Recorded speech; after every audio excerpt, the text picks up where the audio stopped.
আর একটা ছোট্ট ব্লগ নিয়ে চলে আসলাম।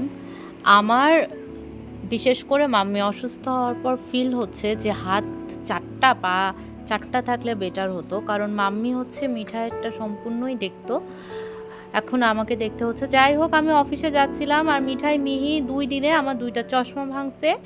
সো অফিসে যাওয়ার আগে আমি চশমার দোকানে যেয়ে নতুন ২টা চশমার অর্ডার দিলাম। তারপর সেখান থেকে অফিসে চলে গেলাম। অলরেডি আমি ছাড়পত্র নিয়ে ফেলেছিলাম, বাট আমার অফিসে অনেক কাজ ছিল। এই যে ওই দিন হচ্ছে আমাদের ইসলামিক ফাউন্ডেশনের সদস্যবৃন্দ, প্রাথমিক শিক্ষক ইউনূস স্যার এসেছিলেন, সবাইকে নিয়ে এই যে ইউনূস স্যার স্পিচ দিচ্ছেন, সবাইকে নিয়ে একটা প্রোগ্রাম ছিল, ওইটা করলাম। প্রোগ্রামটা শেষ করতে করতে ২টা সোয়া ২টা বেজে গিয়েছিল। এদিকে ওই দিন ছিল সিংড়াতে পূজা, অক্ষয় তৃতীয়ার জন্য নারায়ণ পূজা। সো আমি তো ওখান থেকে বের হলাম, অফিস থেকে বের হলাম, বের হয়ে চশমাগুলো নিলাম, এই যে আমার নতুন একটা চশমা। তারপর বাসে উঠে গেলাম সিংড়া যাওয়ার জন্য। গাড়িতে যেতে পারিনি, গাড়িতে তো তেলের সংকট, সামান্য অল্প কিছু তেল আছে যেটা আসলে ইউজ করা ঠিক না, ইমার্জেন্সির জন্য রেখে দেওয়ার, গাড়িও তো স্টার্ট দিতে হবে, না হলে নষ্ট হয়ে যাবে। যাই হোক, আমি সিংড়া পৌঁছে গিয়েছি। এই যে ঠাকুরের পূজা হয়েছে। আমার সাথে যাবি? গৌতম, আমার দিকে তাকা তাকা। যেটা বলছিলাম, ওখানে যে দেখি যে ফটিকদার বউ আছে। ফটিকদা গিয়েছিল আমি যাওয়ার পর। তারপর আমরা সবাই খেলাম। প্রথমে তো প্রসাদ খেলাম, তারপর নাবড়া খেলাম, ভাত খেলাম, সব কিছুই খেলাম, ডাল অনেক কিছুই ছিল। যাই হোক, এরপর এই যে প্রসাদ মাখাচ্ছিল আমার শাশুড়ি, বলছিল যে তোমার মা তো অসুস্থ, কিছুই খেতে পারছে না, সো একটু প্রসাদ দেই। আর এটা হচ্ছে, আমি সিংড়া থেকে অলরেডি চলে এসেছি, চলে এসে বাসায় সব প্রসাদগুলো ভাগ করেছি। কিছু প্রসাদ ভাইয়ান্টির বাড়ির জন্য দিয়েছি, আর কিছু প্রসাদ মানি বুবুর জন্য নিয়ে আমি অলরেডি বুবুর বাড়িতে চলে গিয়েছি মিহিকে নিয়ে। কারণ মাম্মি তো অনেক সিক, মিহিকে তো আমি রেখে যেতে পারবো না, মাম্মি তো দেখতে পারবে না অসুস্থ। মাম্মি যে কতদিন ধরে কিছু খায় না। যাই হোক, ওখানে গেলাম।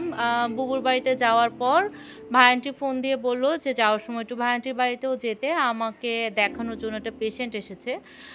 আমি তার পরিচিত কাউকে স্কিনের একটা ট্রিটমেন্ট দিয়েছিলাম, ভালো হয়ে গিয়েছে। সো উনি এটা শুনে আমাকেই আসলে দেখাতে চাই। তো এখান থেকে ভাইয়ান্টির বাড়িতেও গিয়েছিলাম। এত টায়ার্ড ছিলাম, সকাল 8:30টার দিকে বাড়ি থেকে বের হয়েছি। বের হওয়ার আগে নিজে স্নান করেছি, ফ্রেশ হয়েছি, মিঠাইকে স্নান করেছি, আর আমি বোধহয় বাসায় ফিরেছি 9টা 9:30টার দিকে। আর এই যে আমার মিহি কারো কাছে খায় না, আর ওখানে যে বুবুর কাছে হাঁ করে করে খেলো। বুবু বলছে তোমরা খাওয়াতেই পারো না। এই যে কিভাবে খাচ্ছে।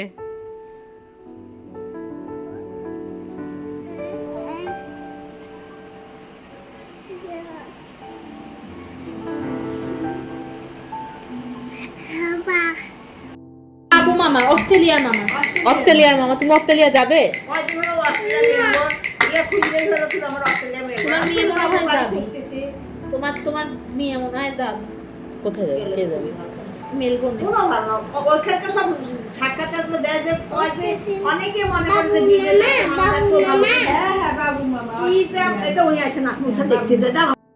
ওই দিন আর ফোনটা অন করা হয়নি। এটা হচ্ছে পরের দিন, মানে আজকে সকালে রাকিব ভাইকে ডেকেছিলাম জিনিসপত্র কিছুটা প্যাক করে এগিয়ে দেওয়ার জন্য।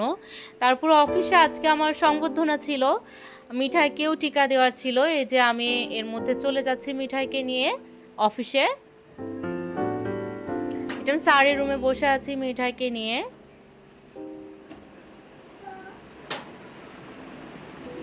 মিঠাইকে অলরেডি টিকা দেওয়ার জন্য নিয়ে গিয়েছি।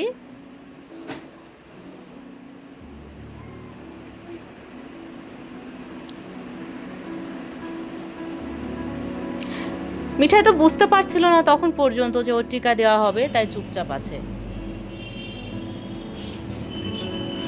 দাদু ভাই, ওকে ইনজেকশন দেন না। হ্যাঁ, না সেটা একটু দেখে দেবো। হ্যাঁ, ইঞ্জেকশন তো আমি দেবো না, তাই না? না দেন না, না দেওয়াই ভালো। না না দেওয়াই ভালো। না যাবো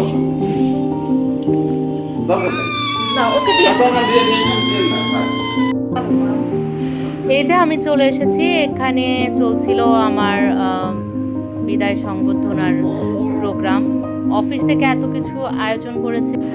আমি সবার সব স্পিচগুলো সব কিছুই ভিডিও করিয়ে রেখেছি রাকিবুল ভাইকে দিয়ে, বাট ভিডিওটা আমি আর লেন্দি করলাম না, ওটা নিয়ে আলাদা একটা ভিডিও দিয়ে অনলি মি করে সেভ করে রাখবো শুধু আমার জন্য। আর এই যে অফিস থেকে আমাকে ক্রেস্ট দেওয়া হয়েছিল, আমাকে একটা সুন্দর ড্রেস দেওয়া হয়েছিল, ফুল দেওয়া হয়েছিল। আমার তো খুবই কান্না পাচ্ছিল, মনে হচ্ছিল যে এই অফিসেই থেকে যাই, এখানে সবাই আমাকে এত ভালোবাসে, এত আদর করে, এত পছন্দ করে। আমার সাথে মিঠাই শোনাও ছিল, ও তো বুঝতে পারছিল না যে কি হচ্ছে।